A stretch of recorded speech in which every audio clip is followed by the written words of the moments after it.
Hi, this is Daniel Pomerantz with Honest Reporting. This week, the United Nations performance on human rights, women's rights, and Israel was simply unbelievable.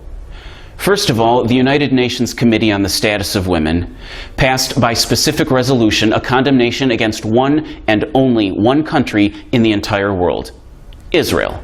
Let's just put this in perspective for a moment. Israel has female soldiers, female doctors, we've seen 2 female signers of the Declaration of Independence, and so far, 1 female prime minister. Over 30 other nations in the world have female genital mutilation. In Saudi Arabia, women are not allowed to drive cars. Meanwhile, in the United Arab Emirates, that's where Dubai is, the Supreme Court ruled that men have the legal right to beat their women and their children. Here's what the United Nations had to say to those nations this week. Nothing.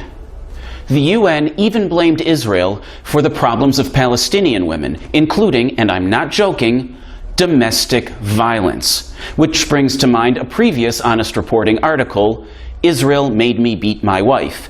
Then the United Nations went on to ban an exhibit about the history of Israel. But shouldn't the United Nations be a place where we try to encourage more dialogue and more learning about each other's history rather than banning it?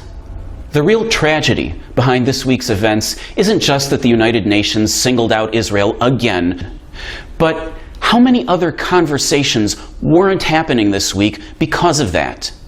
How many dialogues about women's rights, about human rights? If you care about any of these issues, click on the link to sign up for our email list. We'll send out daily alerts, and we will send you calls to action in those special moments when there is a real opportunity for you as an individual to make a meaningful difference. For Honest Reporting, I'm Daniel Pomerantz.